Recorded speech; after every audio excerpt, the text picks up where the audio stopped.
Good afternoon to you all. So, sorry, the mic is really loud, but nobody needs waking up. You're very much awake and ready to listen, which will not to disappoint you. My name is Philippe Lecor from Asia Society France. I'm delighted to welcome you here and to moderate this roundtable. Just a short word on Asia Society. You might not have heard of it. It's a network of centers that research Asia. There are 16 in the world, one in France that's been there for 2 years, organizing activities in 3 areas: culture, arts, education, and policy, research and policy.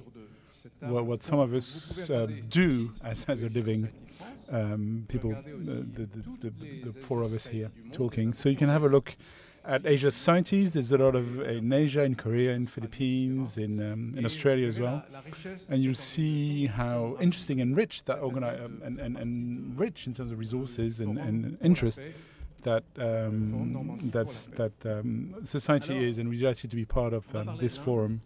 We'll talk about India today. And having listened to Bertrand Badi, the shadow of Bertrand Badi is certainly over this forum with his kindness and talent. His theory on sociology of the world hasn't escaped me when he was talking about it this morning in the plenary. And there's no better case study than India. When we want to talk about the social, human aspect of international relations and the various colors or the various versions one can have of sociology around the world. There are 3 aspects we try to have a look at today. The international aspect regarding India. You know, there's been a lot of summits. This summit, there were 2 summits that were particularly striking. The BRICS in Johannesburg, and there was the G20 summit that took place in New Delhi. In one case, the Chinese president was there, and in the other, he wasn't there. So just that is very interesting information regarding the fact that there's a new deal in the world today, and BRICS is now broader. With and the Chinese president was there, and that's a very important aspect. For the G20 in India, Xi Jinping didn't take part. So maybe it's bad news for Mr. Modi, the Indian Prime Minister, but it was also a lot of good news nationally for him. He went to the States, came to France in July. You might have noted that he was the guest of honor of the 14th of July parade. The Indian troops were part of that military parade. And Indian diplomacy is something that is being very much talked about at the moment. There's also the war in Ukraine, relationships between India and Russia, the weapons being sold or bought, a very, very long-lasting relationship between the Indian army and Russian arms supplies, and also the new situation in the Indo-Pacific region, that very large area with the Indian and Pacific Oceans. A number of players play a very important part. The United States, of course, but also Australia, Japan, and India, and France, that also has an Indo-Pacific strategy. So there's a lot going on in that area in terms of strategy, in terms of diplomacy, military, and military maneuvers. There's talks of war, maybe around the Strait of Taiwan or in the China Seas, and India is certainly present in what's going on. And there are also issues between India and some Western countries. I'm thinking of Canada. You might have heard of the diplomatic crisis between Canada and India after the assassination of Mr. Nijjar, a Canadian citizen, Sikh, Canadian Canadian citizen who was killed in June in British Columbia. The second aspect is the domestic policy in India, and we chose our subject well because in a few months there will be elections, national elections, general elections in India in 2024. So will the BJP, Mr. Modi's party, get the majority? What are the alternatives? There's a coalition of 28 parties that was set up, the INDIA, so it's a pretty useful acronym. It saves me the task of spelling out who these 28 parties are, but these elections will be very important to take stock, to see what India, to see what the situation of Indian democracy is. Some people say that democracy is being threatened, some say that human rights are not as well respected as they were. And the third aspect, and going back to what Bertrand Modi was saying, it's society, the economy, Indian economy, Indian society. India has managed the epidemics pretty well, but there are economic issues, inflation, especially in terms of food, and the image of the government is suffering from these economic results. Disappointing results, and the popularity of the government has gone down because of that. So to talk about all this, we have three stars around. I'm just a simple moderator. We've got three stars here, and to facilitate the exchanges between us, I will switch to English. And if there are questions, you can ask them in French, of course, but so that we can talk between us and not switch from one language to another, which might be more complicated. However, Christophe Jaffrelot will be speaking French in his opening remarks, because it's France. We're in France, and we are lucky to have one of the great French experts on India, and in European experts. So just to introduce in English our speakers. Archana Chandari, welcome.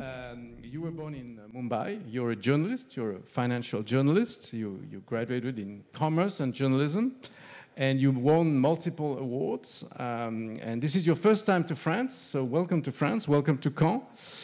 And you specialize in economics and also in societal issues, particularly women issues. So that is a topic we'd love to hear you about. And you're working on a book on the polycrisis of the Indian Himalayas, subject I also look forward to hear about. Next is Christophe Jaffrelot, who is a senior research fellow at CERI, Sciences Po Paris. He's also a professor of Indian politics and sociology at King's College, the India Institute, and he's the president of the Association of Political Science, and formerly with Carnegie in the US as well. And Christophe is involved with the Asia Society. I think you're a member of the advisory board. And his last book is Modi's India, Hindu Nationalism and the Rise of Ethnic Democracy. So you'll be our speaker on domestic politics. And last but not least, Professor Raja Mohan, who is also with the Asia Society. He's a senior fellow at the Asia Society Policy Institute in India, a colleague of mine. He was the Henry Kissinger Chair in International Affairs at the US Library of Congress. He served on India's National Security Advisory Board. He led the Indian chapter of the Pungwash Conference on Science and World Affairs. He was the founding director of Carnegie India. And he writes columns for the Indian Express and previously for the Hindu.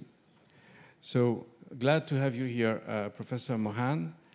And I'll start with you, if I may, and ask you how you feel about the G20, what happened in Delhi. Was the absence of President Xi to the detriment of Modi's foreign policy? Is India's profile very high and positive at the moment after all these events and visits that I mentioned? and how do we look ahead with the elections in terms of foreign policy? Thank you. Thank you, Philip, for inviting me. And it's really wonderful to be in this lovely setting, as well as this historic town. One has heard so much about Normandy, but I think it's a great honor to be here on the 79th anniversary of the invasion of Normandy. Before I get to the specifics of G20 and BRICS, I thought I'll say something about India as the new superpower. There is a story when Henry Kissinger, this in the 90s, when he met Deng Xiaoping, he was telling Deng Xiaoping, Chairman, China is going to be the #2 in the world very soon. So he said, I believe Deng told Kissinger, just hold your thought there. I need another 50 years. I don't want to be #2 just now. Because being #2 will get its own complications. And the sense that what Deng was saying, look, to become a premature power has costs. I think Xi Jinping has proved that dictum, absolutely right. And from our own historic experience, we saw a number of powers that showed their hand, Germany, Japan before the Second World War, and Japan again after the Second World War. You could even say Europe at one point in the 1990s, and now China. I think India has a long way to go. The sense that, that we got to be clear, while India today is the 5th largest economy at about $3.5 trillion, its per capita income still remains around $2,500. So while aggregate size gives us a lot of things, like India can run a moon program with $2,500 per capita, while Singapore with $70,000 per capita income can't do a lunar program, because size gives you the capabilities. But I think the challenge for India in the days ahead, I'm sure my colleagues here will talk about it, that how do you use the aggregate size to accelerate the prosperity of the people of India, which is, we have a long way to go there, and to strengthen India's position in the international system. So this is really a journey that has just begun. So I think to call India a superpower at this point, I think would be premature. But to come to the specific question that Philip asked, that I think as India's relative weight in the international system is continuing to grow, the fact that India is the 5th largest economy today gives it certain advantages. And the fact that its economy is also the fastest growing economy today has created conditions for making it a more important economic destination for Western capital. And third, India's growing positive relationships with the United States. This is really easy to underestimate this, because throughout the 20th century, India was at odds with the West. Today, for the first time in independent India's evolution, today we have very good relationship with the US, growing relationship with Europe, with the Anglo-Saxon countries, if you will, and Japan, which is a partner of the West. So rising economic capabilities, improving political relationships with the West, and a growing technological capacity as we look to the future technological developments in the digital and the other emerging areas. India is going to be an important contributor, and I think that's also giving India some leverage in terms of how it deals with the world. Having said that, I think what happened at G20 and BRICS, I'm a skeptic of multilateral meetings. I wonder if anybody will remember G20 next, the Delhi summit this year, after 1 year, because multilateral summits tend to be talking shops. But I think what happened at BRICS and G20 is something different. It's not the President Putin could not come for either of the summits. And Xi Jinping showed up at BRICS, but did not come for G20. What we're seeing for the first time happen is the breakdown of multilateral institutions that emerged after the collapse of the Soviet Union. The WTO no longer functions. The UN Security Council has long been log-jammed. And the financial crisis of 2008, we saw the major powers come together to address the global challenge. But I think that framework in which major powers came together no longer exists, because US and China are locked in an economic conflict. The terms of globalization that we thought were irreversible, uncontestable, have been challenged today. Both China and the United States are redrawing the rules of globalization. So G20 can't be what it was even just a decade ago. Therefore, the challenge in the G20 today is how do you manage the contradictions rather than producing collective solutions. And the Ukraine war in the heart of Europe has made it even more difficult to come to political understandings between the major powers.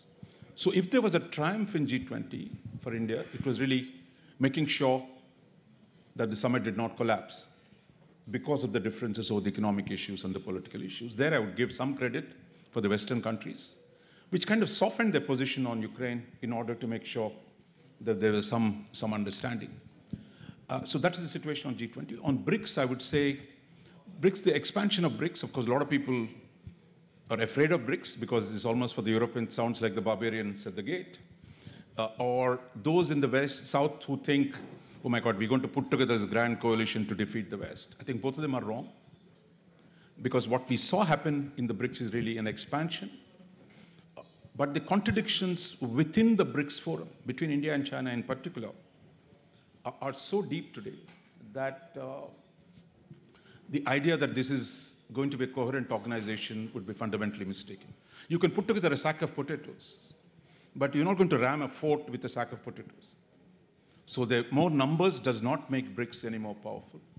And BRICS itself becomes a theater for contestation between different groups. Between Russia and China, which want to make it an anti-Western grouping, and India that wants to temper its anti-Western moorings that they want to make. So I think BRICS is going to be even a bigger talking shop than it was before. So I wouldn't put too much on it. What we're seeing happen in the multilateral domain, I mean, let me say this finally on BRICS. We are now being compared to Britain and the EU. We're like the poison pill in the BRICS, which limits the damage, because what Britain did in the European Union to limit it from becoming too much of a coherent anti-American or transatlantic force. So my sense is that we're going to see more like-minded coalitions, like the Quad, like the AUKUS, the resilient supply chains, which means countries coming together to move the supply chains, coming together to produce new coalitions on production of technology. In all these, which are India plus the West, or China plus one, whichever way you want to frame it, we're going to see a larger role for India. So I'm going to say in the days ahead, we're going to see more like-minded coalitions that are going to be the ones that are going to produce multilateral outcomes rather than the all-in-one United Nations, all-in-one WTO, all-in-one ASEAN. So these institutions are in a crisis, and what you're going to see are new coalitions between countries like India, Japan, and the West. Those are going to come up with new rules, and I think that is a fundamental shift, both in the way the world is going to be organized, the way India is going to deal with the world, and I think that's one of the consequences of India's rise. Thank you very much. So I want to come back to you, but maybe later on Modi's foreign policy. But let's switch to Christophe. La parole à Christophe. And I'm switching to French because Christophe will be speaking French. As I said, we are in France after all. But Christophe, do you want to react to what Raja Mohan just said on Modi's policy in India? And how do you see that electoral agenda that is emerging in the next few months in India? I'll start by reacting to what Raja said because I find it very interesting. I find his analysis very interesting, and I can then connect it to domestic policies. So a two-sided argument, if you like we did in university. So in terms of the international policy, I agree that the two summits that took place, the BRICS and the G20, are a sequence, if you like, which in a few years will be seen as a turning point. A turning point in the sense that when China manages to twist the arm of India and Brazil to add 6 countries to the BRICS, that will have to change its name, then China succeeds in it's a success as opposing itself to 2 important members. Then we can see that there's a new international scene, that stage or scene that's emerging, And it's confirmed by the fact that Xi Jinping doesn't go to 2020 because this is not where things are happening. I have my own instrument of influence on the global south because global south is, of course, what's at stake. And in the newcomers of BRICS, plus it's only southern countries. So it could be a turning point one day, maybe in the near future, if one realizes that it was the moment when one saw the bipolarization of the world become the new norm again. So the multipolar world, well, the world is less and less multipolar. One has two coalitions around two large countries that are that are competing, if you like. And it brings me back to India, because the world is not multipolar, is exactly what India wants to avoid. Multilateralism, what Shankar said in his, what Shankar in his book said, the Indian way calls for multilateralism. They want agreements, not alliances. India wants agreements, partnerships, targeted partnerships with all sorts of countries that don't speak to each other, but to whom they speak. And if the world is being structured around two coalitions, it's not as easy for India. So the question is, how far is it? How far can India not take sides, if you like? How far can it remain at a distance from countries, from two rivals like China and the States? So that's India's agenda. They try to remain multi-aligned or multilateral, if you like. So we've got an increasing bipolarization, Chinese aggressiveness on the other side, taking positions in the Himalayas, trying to surround India by taking possession, if you like, of countries like Sri Lanka, and putting India in a very difficult economic situation because China is so much more advanced that India has to be on their back foot. So it leads me to wonder whether in the near future India won't have to choose its side.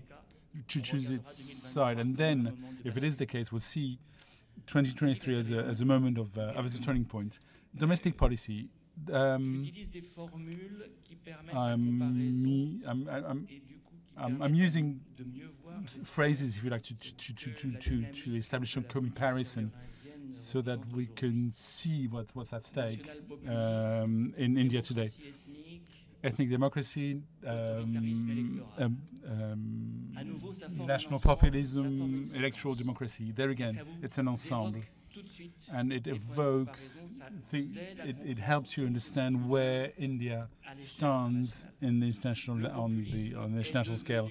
Populism has become in the 2010s or 2020s the repertoire of political action that has been the most successful. There's so many presidents have been elected. Erdogan, Bolsonaro, Orban in Europe, Netanyahu. It's a long list. Populism is always the same thing. It's one man, one strong man that establishes a direct relationship with his people and who mobilizes his people on strong emotions. That's populism on the left or right. I've only quoted leaders on the right side, but there's also leaders on the left. Perón in Argentina in the 70s, the populism was born in the left, but the national populism is the right-wing version. And the people defended by that leader is not every citizen. It's one ethno-religious or one ethno-linguistic group that has a majority. Netanyahu only defends Jews. Orban fights against migrants. Erdogan attacks the Kurds. There again, it's the same list. It's a long list. Every time, national populism defends what they see as the sons of the ground, the sons of the soil. And Modi in India is the majority of the Hindu majority. And one talks of majoritarism. You can translate majoritarism by national populism. It's basically the same. So it gives when once he's been elected, it provides an ethnic democracy, and the word comes from elsewhere. The notion of ethnic democracy was born in Israel to define what is Israel, what Israel is. It's a democracy. There's a vote. There's a free press, or relatively free press. Justice is relatively independent. That's why Netanyahu has been attacking justice, the judicial system so well. So it's a democracy, but not for everyone. There are second-rate citizens. And one knows that Arab citizens in Israel don't have the same rights as Jewish citizens in Israel. So there is a model that is also emerging in India. Slowly, Muslims or Christians are becoming second-rate citizens, not represented in the majority parliamentary group, in the lower chamber. There's not one. They don't have a spokesperson in most institutions in India today, and there's targeted violence, lynching, ghettoization, and violence always create ghettos. Violence always means that if you're a minority, you move from where you live to an area or to a city that is safer for you. So nothing democracy but a democracy, and that's the third part of what I wanted to say. In my short description, India remains an electoral democracy where you vote every 5 years for general election for the central government, and in each of the states for regional governments. So there is still that demotic, the demos, the people, still decides who governs, and it goes hand in hand with populism. Populism can only be popular if its mandate comes from the ballot. But so it has to be voted in, but without taking the risk of losing. So that you have this authoritarianism that is electoral, that is voted in, but it's biased on two levels. First, money that is so useful to have an election campaign is very abundant for the majority party and is very scarce for the opposition. In 2019, the most reliable estimates said that the Modi's party had spent $3.5 billion for the electoral campaign, which is believable when you see how big it was. So money means that it's not an even playing field. Secondly, the media cover. When the media tend to be owned by oligarchs that are friendly with the power, and televisions are being bought by a few men, then the coverage of the campaign is not even, and the prime time is being certainly occupied by some parties and not others. But there is still a vote, and I'll end with a more current note. Yes, the elections will be happening soon in India. Just like Erdogan nearly lost or didn't win in the first round, which was a success somehow for the opposition, for the Turkish opposition, and just like Netanyahu lost before winning again, before getting back into power, one can see in India the same phenomenon. All opposition parties are getting together. It's exactly what happened in Israel or in Turkey against a strong man that is monopolizing power. One needs to get together because otherwise you can't exist. The survival of your own party is at stake. So for the first time, for a long time, since 1977, all opposition parties have created a coalition, as you said, that brings together 28 parties, and that is scaring. That is that is frightening the government. Not only because there's elections in next year in 2024, but because there's elections in 4 states in a few weeks, in December, in a few months, in a few weeks. So it might be a difficult moment for BJP. I'm saying, and again, because BJP lost Karnataka, which was a very important state with Bangalore, as a capital, if you're not familiar with Indian geography. So we're at a moment when, in spite of all the restrictions, the inequalities that I've mentioned, the change in power is possible.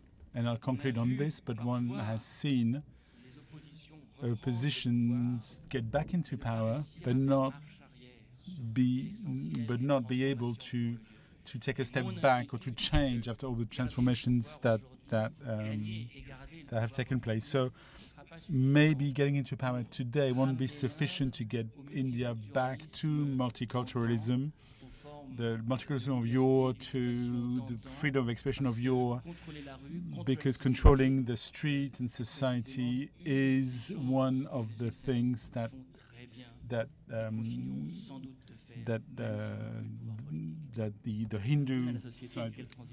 Hindu society is doing, even though they might not be in power. Archana, let me turn to you now, and I hope you can react to some of the provocative comments made by Professor Jaffolo. But generally, I'd love to hear your views as somebody coming from India on the Indian society today. And going back to the analogy I was making earlier about the society of the word, which Professor Badi talked about this morning, India is the champion of NGOs, civil society, things like this. This is the impression that we have. Some of us who go to India not so frequently like myself. The impression is that the public opinion is very powerful and can actually play a big role in elections, but also there's a lot going on in India besides politics and even besides foreign policy, as we discussed at the beginning. So, turning to you. I agree. I'll start with saying thank you for having me here, because it's wonderful to be listening to so many good ideas, and it's even more wonderful to see so many people, so many curious, intelligent people wanting to know more. So thank you very much. It's lovely to be here. And yes, what you're saying is absolutely right. India does have this kind of a culture. We've always been, there are books on it. There's a famous book called The Argumentative Indian. We like to give our opinions, we like to speak, we're people who like to be seen, like to be heard. And yes, to a certain extent, there is, I would agree with Christophe on to certain things, that there seems to be a difficult time seemingly, but every government has its own way of working. And as an economic journalist, from what I have seen, it doesn't matter what you do, what policies you put in place. You have to make sure that unless people are comfortable, you're not going to get voted back to power. We've seen that in 2004, where we had a very powerful government, seemingly, again, a right-wing government that was there in power, seemingly well ensconced. But because people were not happy economically, that did affect. So that is a possibility. Having said that, where India is poised right now, the India story is at a very delicious turning. Whether it is societally or economically or geopolitically, it's at a very interesting turn. And I'm trained to look at things as opportunities and threats as a financial journalist. So I'll probably give you all like 3 things that I can see are working clearly, and which is why there is interest in hearing more about India. Right up front, we are the fastest growing major economy. There's no turning back from that at the moment. As things stand, we are managing through the pandemic also, in spite of all the social issues and problems that we had, the economy managed to grow. The geopolitical balancing act that India has been playing is showing results economically. One of the reasons why the balancing act is is so important, so crucial, is because India needs jobs. We are the youngest population in the world, and we need to create jobs for our youngsters, and we will be the world's. We are already a big workforce for the world. We are a back office. Now we want to be the factory of the world. So yeah, there are ambitions of wanting to compete in the international market. There is a place that China is, seen as vacating or seeing, there's a backslide when it comes to China and its position in the world supply chains. And India is poised at a very right place historically to be able to take at least some part of that, to compete for at least a part of those supply chains. So those are things that we are doing right. The demographic dividend, the fact that we are the world's second largest English-speaking nation after the US. So that works for us. We have more science graduates than anywhere else. That works for us. And we have 49% enrollment of women in higher studies. So those are the kind of figures that India is working with. That is where our opportunities lie. And we can take advantage of this.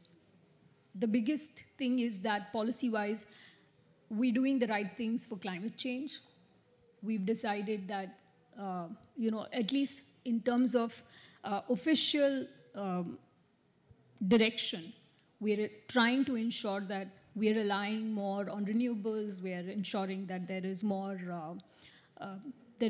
a just transition for our people. These are the good parts of our story. But of course, there are always threats, like there are opportunities. And our demographic dividend window is really short. If we are not able to create jobs for our people by 2040, we are going to see more people, by 2040, there will be more people who are of retirement age than, more than 59 years old. And that is not a position that India can afford to be given the inequalities in society, which is the other threat. We have incomes rising, but we have unequal rising of incomes. So there are some people who are becoming very rich and others who are not able to keep up. So that is a major, major threat. And as far as demographics, we were talking about demographics and societal issues. One of the biggest problems India has is that we're seeing women actually falling back in the workforce. In 2000, we had about 1/3 of Indian women of working age in jobs. That fell. That has fallen in the decade of 2010 to 2020. That has fallen the most. We're only 23% Indian women working at the moment. And at one point, it was worse than Saudi Arabia. So it's that kind of a gap that India needs to look at. If women come back to the workforce, it just immediately adds about 27 billion. If I'm not mistaken, that could be a wrong figure, but I remember reading about just how much more, by a third, India can increase its own GDP, but that hasn't happened. So that is a big gap that India needs to look at. Apart from, of course, the inequalities in society, which are, that a democracy needs to manage. So yes, we're poised at a very interesting place. Now it's a matter of which way things head. Thanks a lot. I'll come back to you in a moment, but let me turn to Raja again. Here in Europe, the war in Ukraine is having a tremendous impact. I mean, even in this forum, many of the panels have been devoted to this issue. The role of China vis-à-vis Russia has been, it's gradually been analyzed, and critically analyzed, I would say.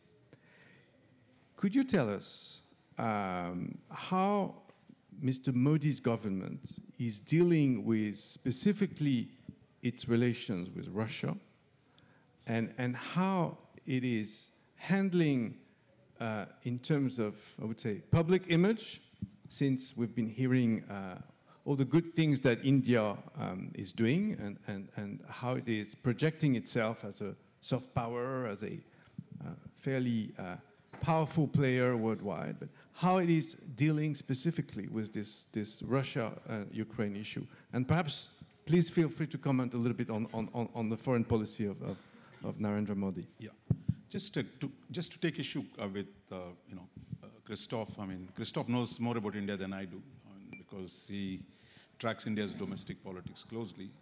But I think the problem is Christoph has become a pessimist about India. He can take the current trends, extrapolate them into significant conclusions. But I'm an optimist about India, its future, its political future, because we have to live in India. Because Christoph can bring an analytical clarity, because that doesn't make any difference to him. But I think in India, those of us who are citizens, I don't think we've given up hope. The assumption that somehow there is one leader who's driving us into a ditch, I think is fundamentally, really berates the agency of the Indian people.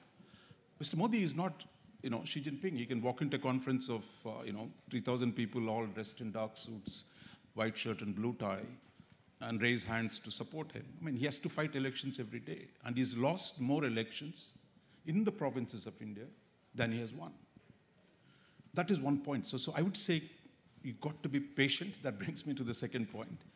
Christoph compared India to, Turkey, various places, populism. But I think there is a problem for Europe, which says, look, you are here. All of us are in different degrees of Hades or hell down below. Don't compare India to Turkey. Compare India to European history of the last 100 years. Because Europe itself, is struggling still. You talked about Hungary, talk about Poland. The great transformation towards full democracies has not been done yet. So I think within India, there are massive struggles ahead. There's abuse of state power. There is need to take back control. A whole lot of issues. I'm sure the coming elections, you'll see a lot of those battles play out. But I think that Europe too has to see that you're not in a position to sit on judgment. That is by giving scorecards where you are, because this is a process of evolution of complex societies, of nation building that will have huge problems. Just as Europe in the last 100 years has had huge problems, we're going through that process, and I think some understanding, rather than this easy scorecards that are issued from different think tanks in Europe. Specifically on the foreign policy issue, look, I think India has made its choice. Christoph, so we made our choice. India is today, non-aligned India, thanks to Xi Jinping, is closer to the US and the West than ever before. That's a choice that has been made. We can say, look, unfortunately, Congress party wouldn't make that choice, but Mr. Modi has made that choice. Partly because of the problems we have from China. The other aspect is that the West has chosen India. President Macron, President Bush, President Trump, that the West today, for its future in Asia, for its future as a leading power, leading collective in the world, it needs India. As much as India has decided, it needs a collaboration with the West to raise its own prosperity, to lift its own people up. That choice is a strategic choice that both sides have made. I know a lot of liberals are unhappy with these choices. They raise a lot of questions, but then, liberals don't always influence foreign policies. But my sense is we've really moved on. On the question of Ukraine, I'll just say one thing. Look, Russia is about India's past. It's not about India's future. Whatever the government might say, Russia's weight in India's trade is declining. Today, if we go back to 1990, our trade with Soviet Union was more than our trade with the United States. Today, our trade with the United States is $200 billion. The trade with Russia, if we take out the oil, which is a recent surge, is about $10 billion. Okay, what about defense supplies? Defense supplies, again, is a path dependence because of the past supply, because at that time the West was not willing to give us arms, that we were stuck with the Soviet Union. Today, I think, Mr. Modi is inviting Western industries, including French capital, British capital, American capital, come invest in India, make weapons in India. That's the direction. In fact, France, Airbus, has just invested in a major plant to produce aircraft in India. That is the beginning. My sense is, in the longer term, the shared interest in a balance of power in Asia, we're going to see a lot more co-production deals. And my sense is, but this can't be done overnight. And finally, look, for us, the principal contradiction for India is today is the problem of China. And there, Russia is no longer an answer for us in dealing with that problem, because Russia has got closer to the Chinese. And in any way we calculate, the US, Europe, and Japan are partners in finding a balance in Asia.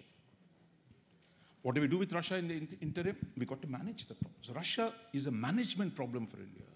It's not the kind of political attachment that the Indian nationalists had for Russia in the last 100 years because of Soviet Union. National liberation, anti-imperialism, that phase is over. So for us to secure ourselves, both economically, politically, strategically, balancing China is the key, and there the West is our partner. Okay, thank you. Back to Christophe. Just one word on Modi's visit to France in July. What was so significant about it? I mean, and any impact on the French-Indian relations? Are we important to India? Certainly, but before responding, I would preface my response by returning to the formula Raja used. The West has chosen India, yes. The West is betting on India, investing in India to balance China. That is the number one threat. When the threat is so big, you rely on each and every balancing power you can find. And there is this different commitment. India has chosen the West. I'm not so sure. If India had chosen the West, it would have probably not abstained systematically in the UN on any Ukraine-related question. To choose means to take side. When you abstain, you don't take side. And if India had chosen the West, it would have also probably imposed sanctions on Russia the way all the allies and partners of the West have imposed sanctions on Russia. So there is a rapprochement. There is no doubt about that. The rapprochement is very significant, very rapid, in fact, very quick, compared to what it was when it started. It started in March 2000 when Bill Clinton visited India, and 23 years later, we can see the trajectory.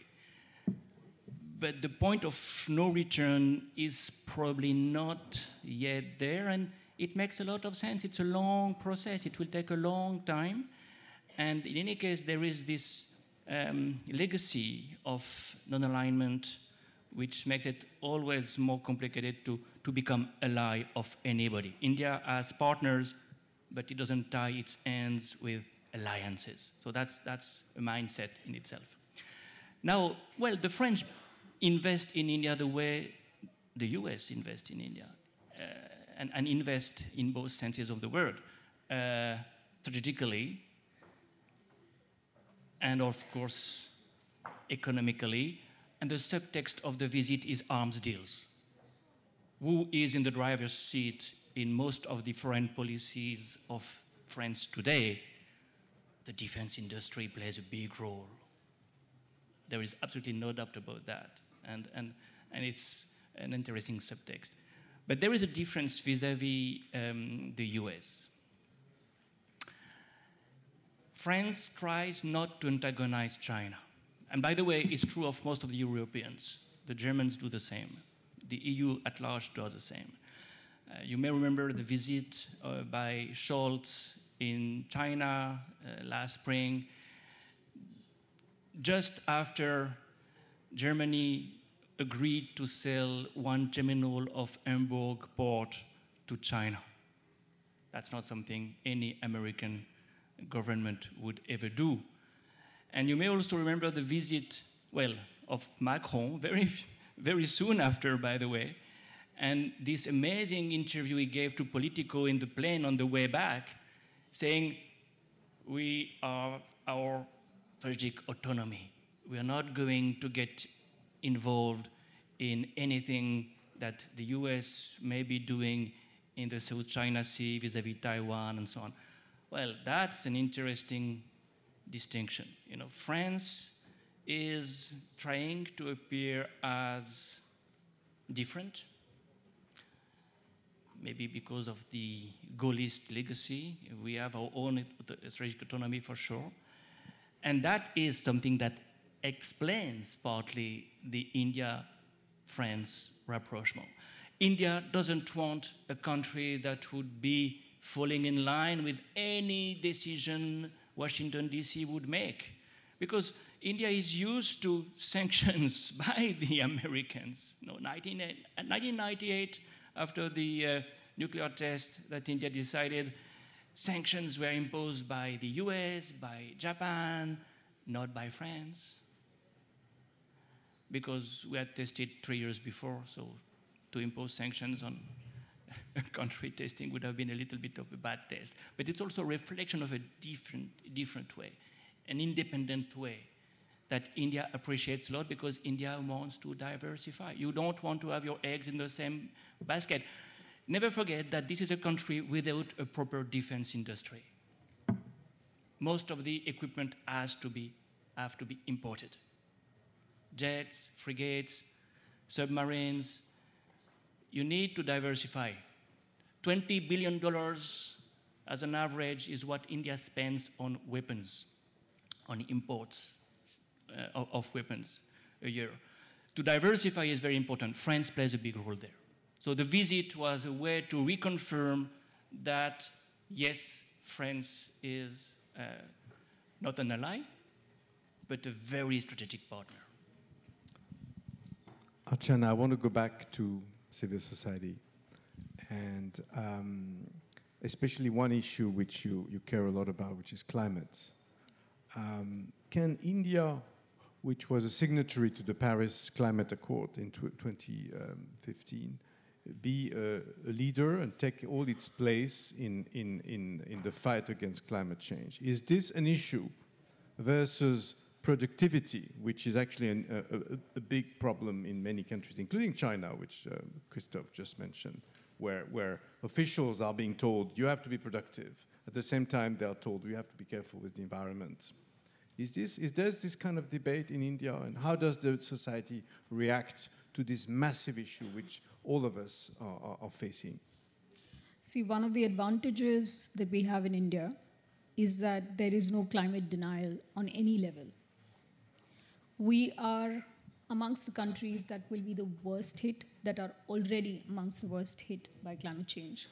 There's no doubt about that. We're already facing heat waves of a scale that we've never seen before in history. So every month we're writing stories about 122 years, you know, the highest temperatures in 122 years, the most rain in 100 odd years. So we're already there, and the government seems cognizant of that. As far as leadership is concerned, I think the G20 would be a good example of seeing how things worked out there. Because whether or not anything else came out of that, one of the things that did come out was that the communique agreed on, for the first time, numbers of the kind of funds that the Global South will require to fight climate change. For the first time, we went from billions to trillions. So far, there was this vague promise that the rich nations had made of giving the Global South $100 billion to be able to mitigate some of the climate change problems. And that, not a penny has come so far. But the talk has always been about, you know, how much the Global South will require in terms of mitigating, adapting the losses and damages that they're facing. For instance, Pakistan had $30 billion worth of losses when they were hit by floods last year. So who pays for that? And I think the first time the communique actually spoke about the need that $5.9 trillion will be required, you know, till 2030. You will require $4 trillion every year for transition. So that kind of clarity has come, and that will hopefully be part of the COP debate when the countries meet for the COP in November. So India has managed to do that. There's clarity in terms of what they want. For instance, when Mr. Modi spoke in 2021, and he committed to the 2070 goal that was announced, he stepped up and said, we will need $1 trillion. So that clarity is there, but at the same time, there is also action in terms of policy where they're trying to raise those funds internally. They're not really relying on loans. They're not looking at grants. but they're looking at changing policy in such a way that it becomes more profitable. PLIs, like they're doing PLIs for manufacturing, they're actually looking at policy that can help this industry come in. So in that sense, India is doing something right there. Okay, I've noticed you said G20 is serving a purpose for climate, and I do my believe neighbor to my left is saying this is the end of G20. So I disagree with him on that. Okay, good. One word on this, or before we turn to the audience. Look, I think the solutions, as I said, are not going to come from multilateral forums. The thing was to hang it together, keep it together, rather than, look, the promises made in multilateral forums are like checks in the mail. Rarely get to see them. I mean, if you look at all the promises that were made about climate finance in the last 20 years, I mean, nothing has much come. You have European countries walking back on the commitments made. Britain is walking back. If you listen to Republican debate last night, you won't sleep. So look, I think the idea is, look, I think is finally the answer. I think I agree with Republicans in one level. You've got to produce new technologies that alter the energy economic equation. That can only come through technology. And I think there, the partnership between India and the West, India, France, India, US, is where I think we got to find new ways of producing energy that would, reduce the climate change and other effects. But I just wanted to add one final thing. I mean, my sense is, it is not, one is the immediate balance of power requirements that today have brought India and the West together.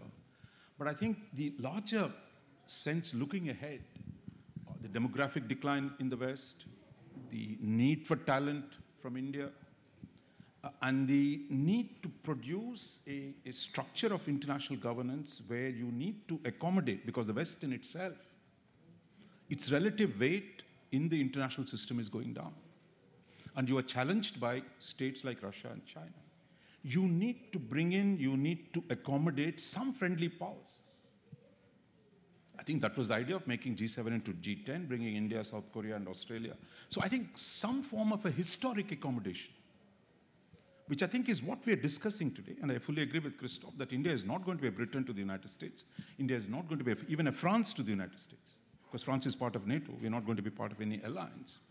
But I think it is the question of working out some terms of mutually acceptable engagement between India and the West that I think are critical for managing the global economy, for global climate, and I think that is where the possibilities for India's relationship with the West exist. But there'll be a huge number of problems. We see every day there's one new problem, but I think this is the trajectory that India and the West today are on, and I think that's where we got to keep the eyes on, even while we see them managing the near-term problems.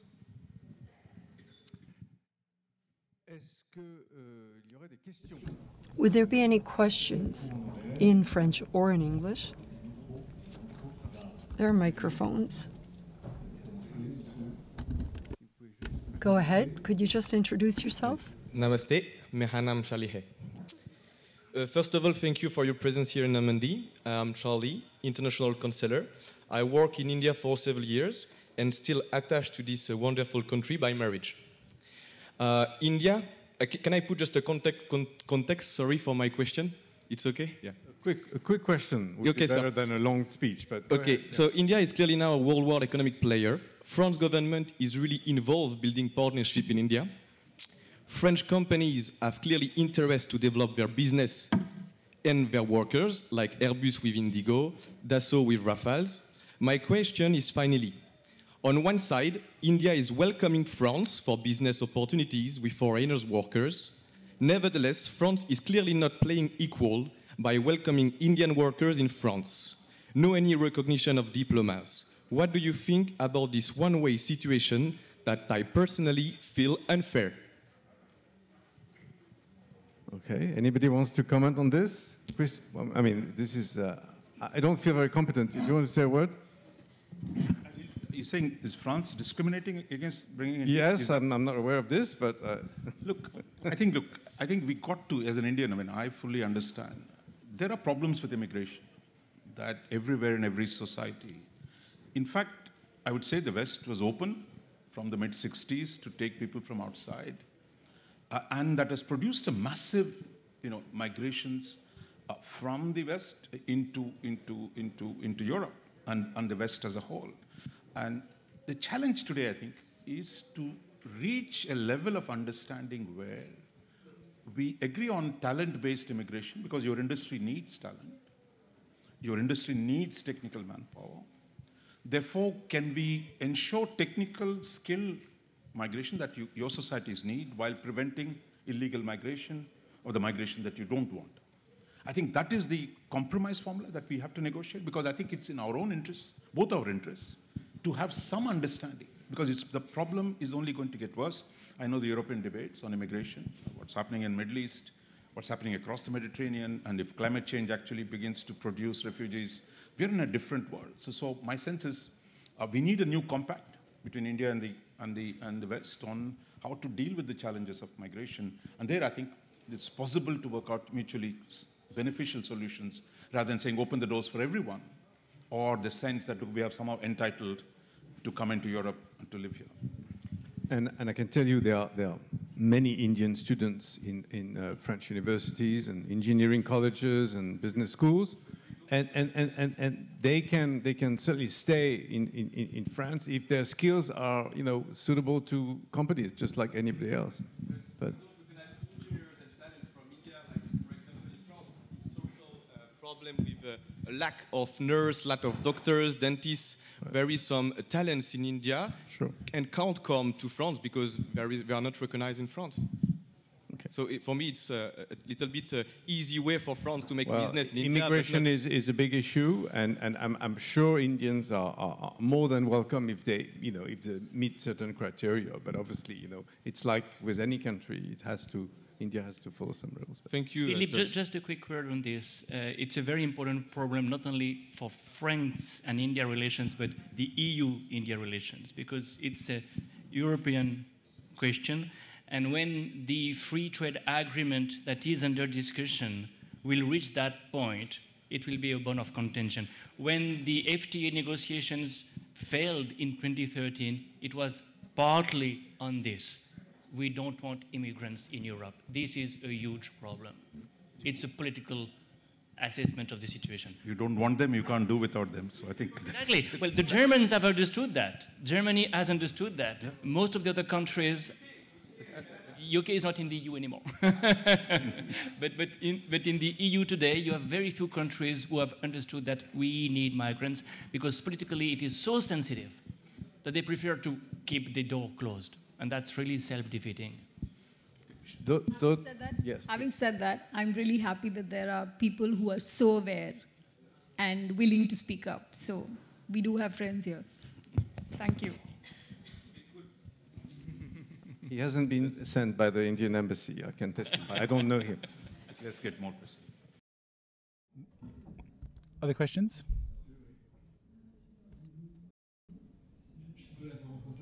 Can I ask my question in English? Thank you so much.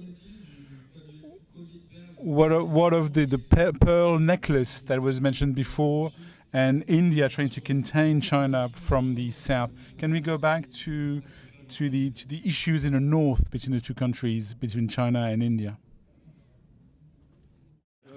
Look, I think we used to think historically the problem was in the north and the Himalayas, which is what he's referring to. A dispute that goes back to when India and China both became independent countries. But 75 years later, we still don't have a solution. Unfortunately, what's happened in the last decade is the contestation has increased in the Himalayas. Because Chinese PLA has modernized, has built infrastructure in Tibet. India is now doing the same. So there is actually the disputation has actually increased. What we've seen is there are no answers, clearly. The Chinese believe they're simply claiming what is theirs, whether in South China Sea, whether it's East China Sea, whether it's the Himalayas, the sense that China is more powerful than its neighbors, and its moment to redeem what it thinks are legitimate territorial claims. And I think that's one reason why you have the countervailing coalitions. So without the four crises in the Himalayas, 2013, 2014, 2017, and 2020, I doubt if India would have moved so close to the US as it has. But I think there it is. We are locked in that situation.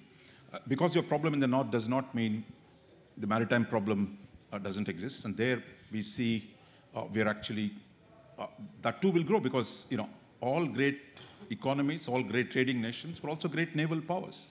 That's what European history tells us. A China that is rising will inevitably come to the Indian Ocean. And that is going to lead to competition. And I think the question is, there we're working with France as well in the Western Indian Ocean. We're working with the US across the Indo-Pacific. So my sense is there, it again will produce more collaboration between India and the maritime powers of the West. But we're not in the business of containing China because China is too big to be contained. What we're talking about is balance, stability, deterrence. But something we need to say is the G20 was instrumental in putting together an agreement between India, Global Gateway, which is the EU's response to the Belt and Road Initiative, and some countries in the Middle East. So it's, perhaps we can say a word about the Belt and Road Initiative and how to deal with it from an Indian point of view? Yeah, briefly. I think earlier Christophe said, look, India abstains on issues relating to Russia. That is true. But we don't abstain on issues relating to China. India was one of the first countries to criticize the Belt and Road Initiative. And today, finally, we're really happy that Europe has joined India and the US in building this new corridor. That was not a G20 result. That was on the margins of the G20, where President Macron, President Biden, the EU leadership, India, the Saudi leadership, and the UAE leadership came together to say, let's restore this historic connectivity between the subcontinent and Europe. And I think that's just the beginning, because Europe has the money in the Global Gateway project.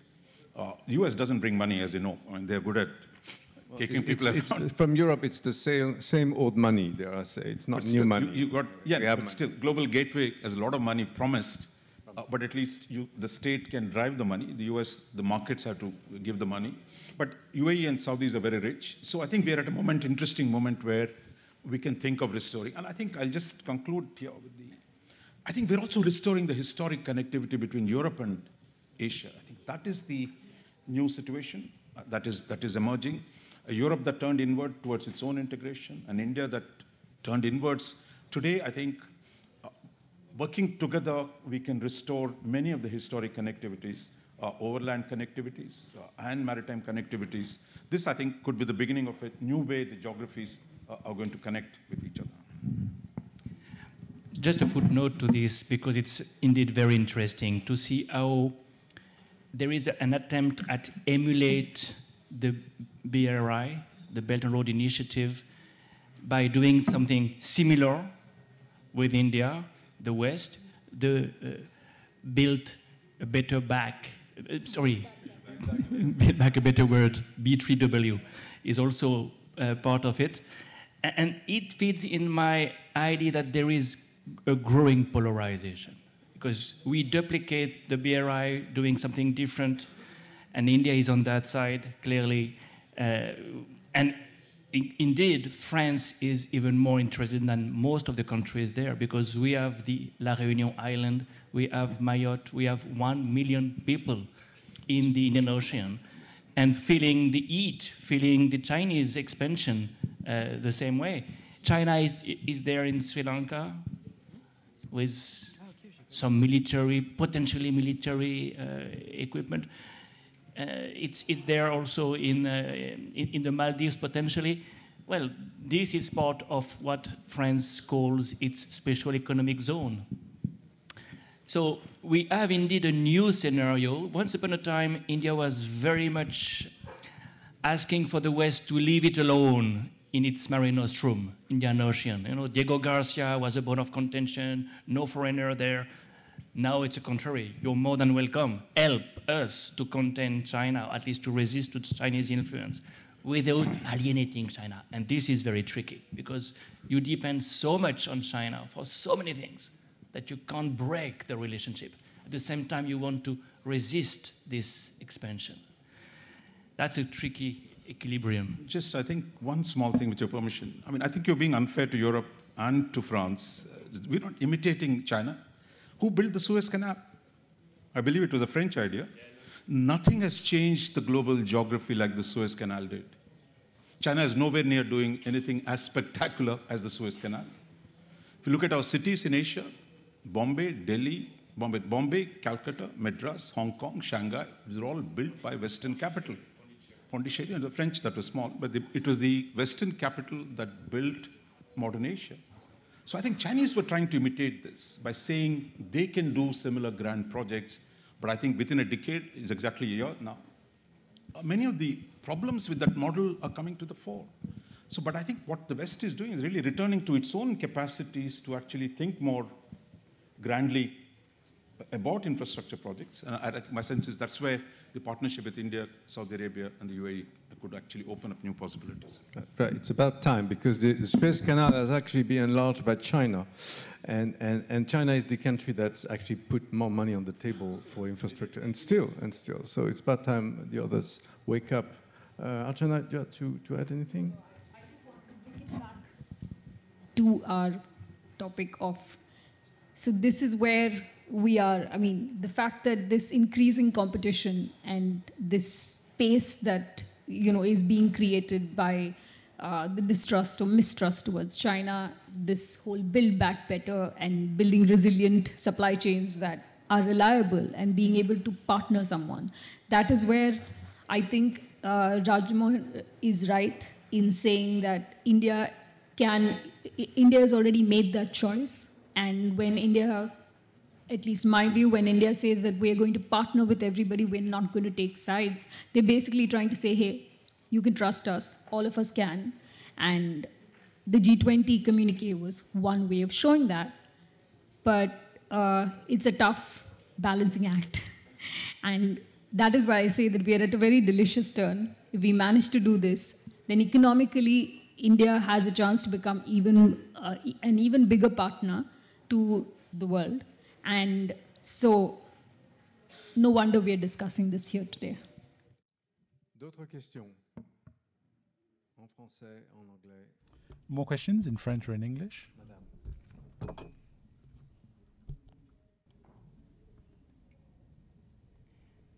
Namasté, namaskar. Namaste, namaskar. Pour revenir au niveau humain. Going back on the human level, one is concerned to see in the news that one is concerned to see that Muslims are being persecuted in India. What do you think about that? And secondly, what is the future of the peoples in the northeast of India, like the Naga and the Mizo, who have their own culture and who want to have autonomy? Could you repeat your first part of your question, please? Because when one looks at the news, one sees that if you're not Hindu, if you're a Muslim in India or a Christian, Muslims in particular are being victimized, are being persecuted violently. That was my first question.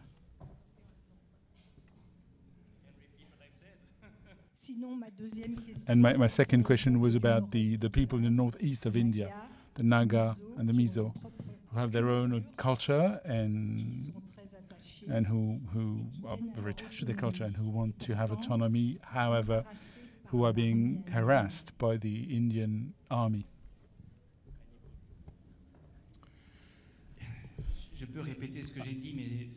I can repeat what I've said before, but it wouldn't be very interesting. I'll try to change angle, if you like.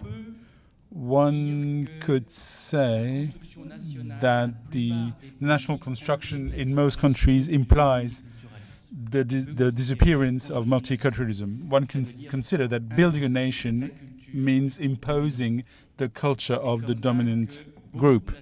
That's how a lot of countries, including ours, were built. Construction themselves.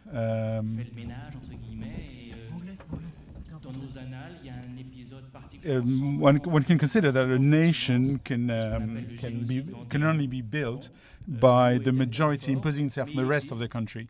It happened the same in France, and there was somehow genocides in France of some part of the country, and one can see that it's a part of the nation building. Or one can only say that there should be a respect of diversity that should be an integral part in the building of a nation and a country as vast that as India, then there is several cultures and should be respected. It's a federal country that each country speaks its language, but we can see more and more centralization with the majoritarianism that I was talking about, that is turning minorities into second-rate citizens. So that's a global image. But you're asking a question that's more specific on the Northeast, which is particularly varied because there are 7 small political entities on the Chinese and Burmese borders that are themselves, and even within these political areas, there is more variety. And there's one in Manipur where there's conflicts raging since June, which is the reflection of that militarism applied to Christians. It has implications on the international level because that area is the area through which India can link itself to Southeast Asia, Burma, Thailand, and there are international connectivity projects in that area, but not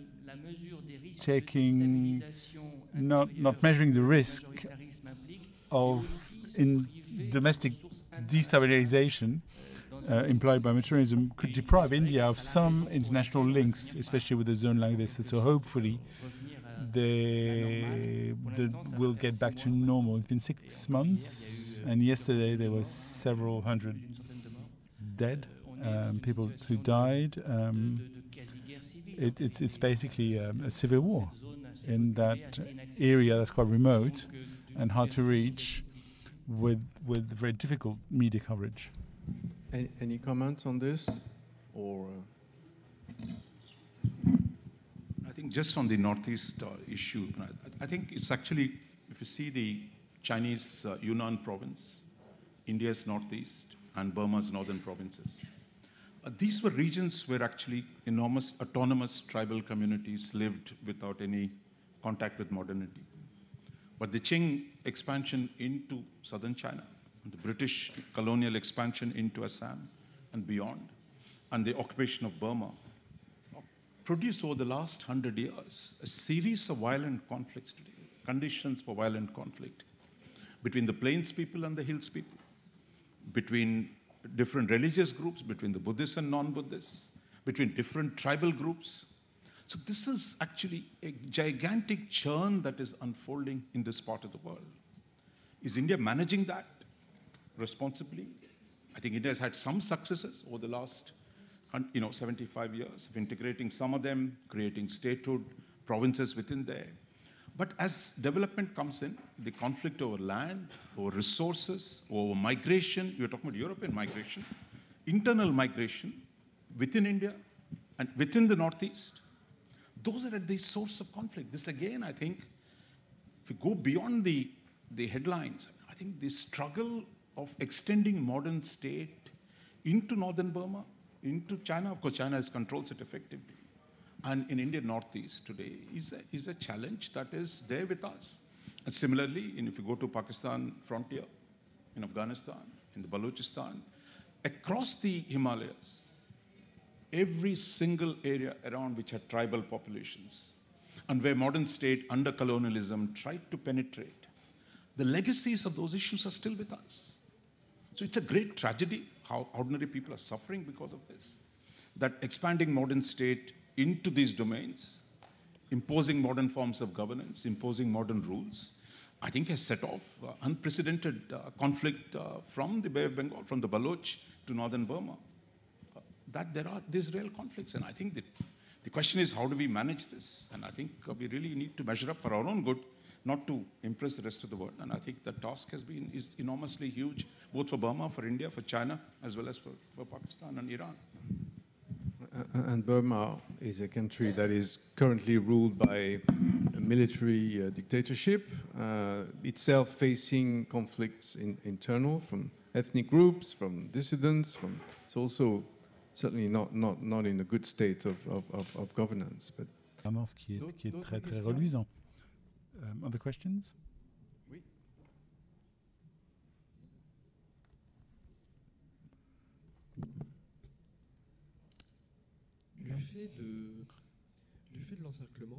Because of that surrounding of India by China, has India, or is India developing an equivalent strategy that would respond to that strategy of the pearl necklace? As we said, look, if Portugal could establish bases in India, we're back talking about this 15th century, 16th century, a rising number 2 economy, navies can't be simply projected without bases. So China has got the first base in Djibouti. They're looking for another couple on East African coast, probably in the Gulf. In Cambodia, they're building another base. So I think Chinese military presence is a reality. It will only get more and more accurate, more acute in the coming years. So I think the answer to that is that India and the Western maritime powers are coming together to find ways to deal with it, of actually greater maritime collaboration. And meanwhile, the European powers have had bases. France has its own. You have your own territories as well, Reunion Island. You have other places in the Pacific on the other side. Britain has Diego Garcia, the Americans sit there. France has a base in United Arab Emirates. So we are doing more closely, we're working more closely with France, with the United States, to create a strategy where a Chinese naval presence, I think they have interests. You can't deny them their right to do exactly what former colonial powers have done or modern European powers do. The question is then, how do we balance this out? Rather than saying, look, China has no right to come in, they will come, whether you object to it or not, because they have so much of stakes in Africa. They depend so much on mineral resources of Africa, energy resources of the Middle East.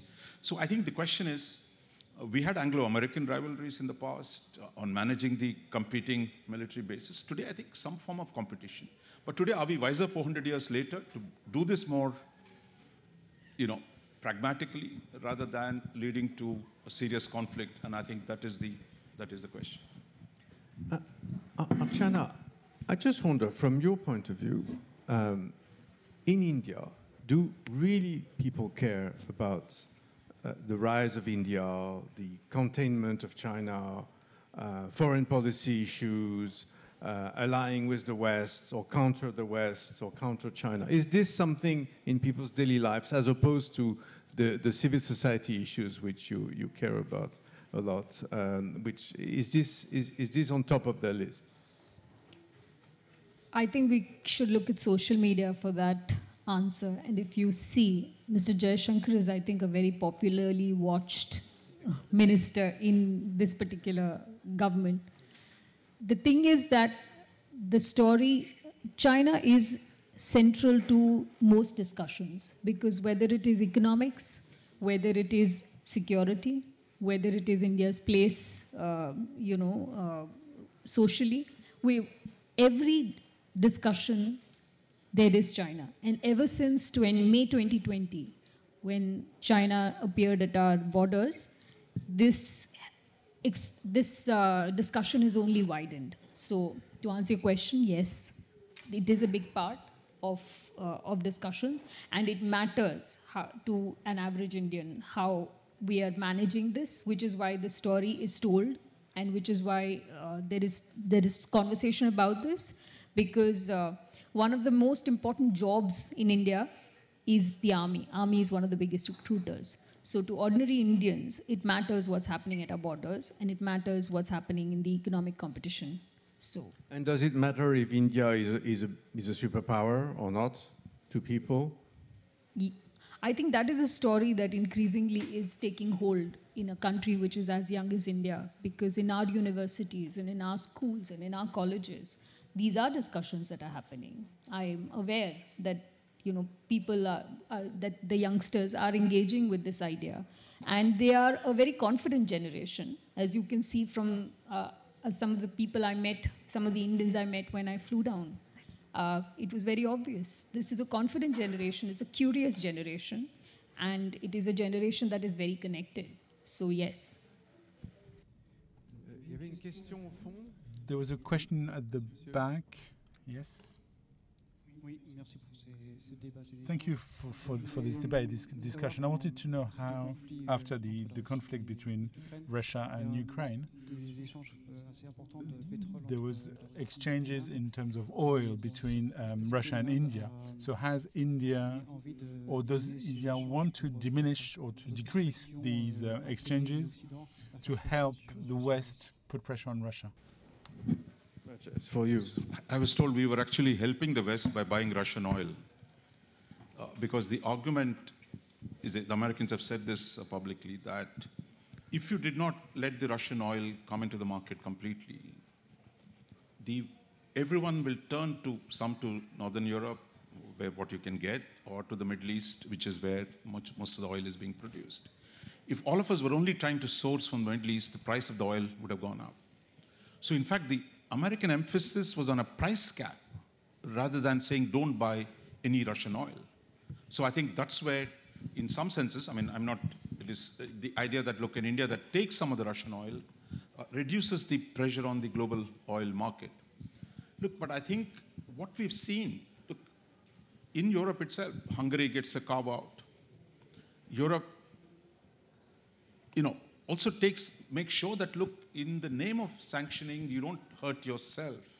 And I think the balancing in any sanctions process is because sanctions always involve hurting yourself. The question is, are you imposing more pain on the other guy while taking some pain yourself? That's always the trade-off in sanctions. And I think the oil thing, the way it has worked out, is really trying to find a balance. That's why the price cap was a solution. Europe still buys gas, right? You can't stop the gas. We used to buy mostly from the Middle East. So we have next door, that's what we would have done. But I think the way the market has played out, I think Europe is not in a position to totally cut off Russian energy. And I think that's where you are. And I think Europe has done a great job reducing it significantly.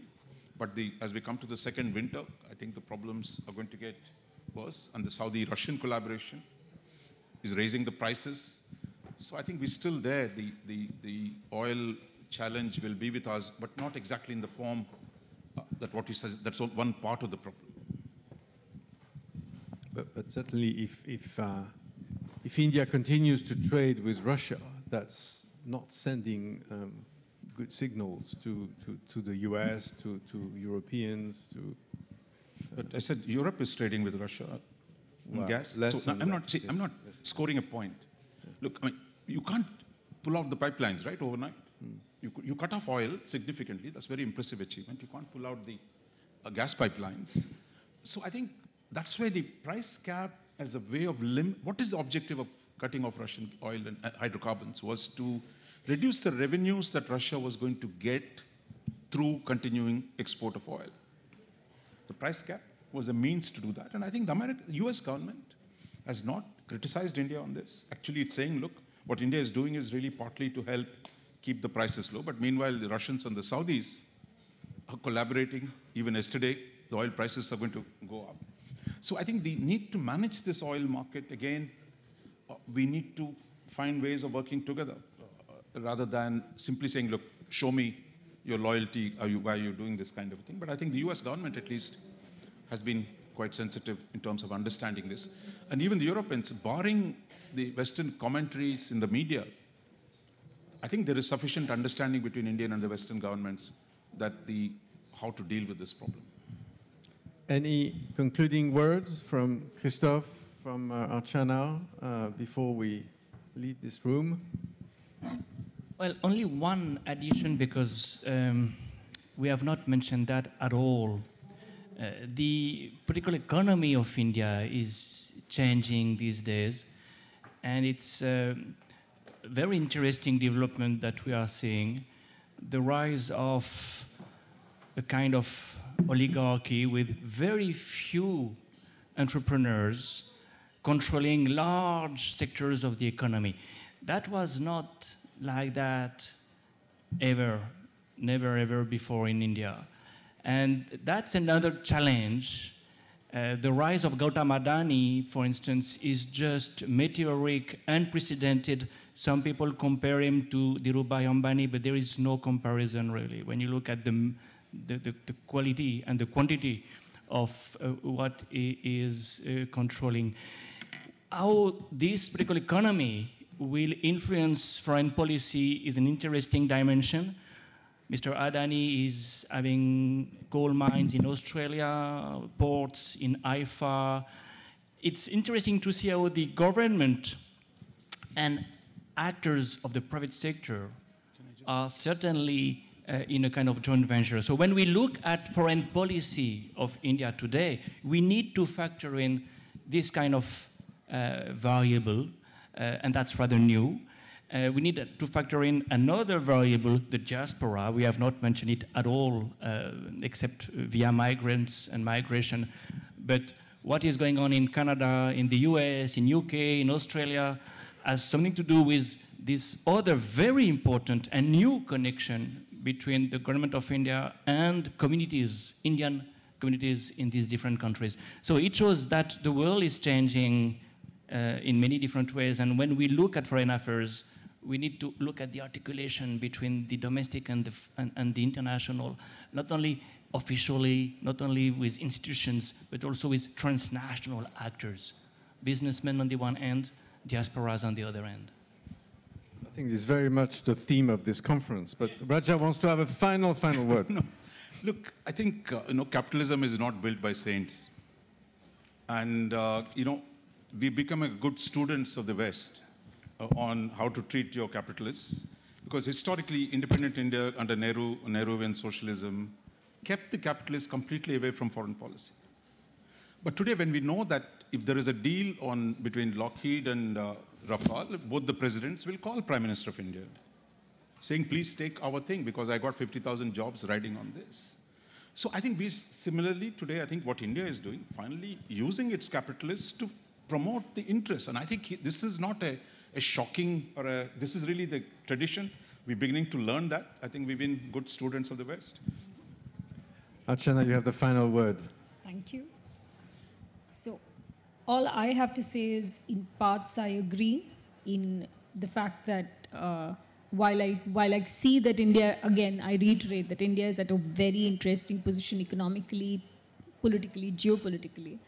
But one of the things for 2024, because that is what we've started this discussion with, is yes, it will be interesting to watch the impact, at least for me as a journalist, to see what the impact of the discussions in public on the oligarchs, or in terms of what has been happening with women in Northeast, and how India treats its people, its minorities and its women, is going to be an interesting question to watch 2024.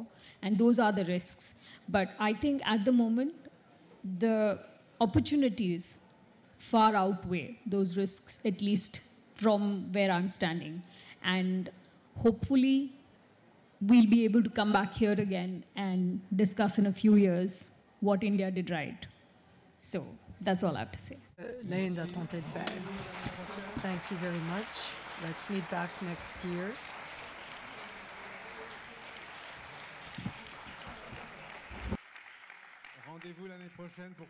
Let's meet up again next year to comment on India's elections and its role in the world. Thank you.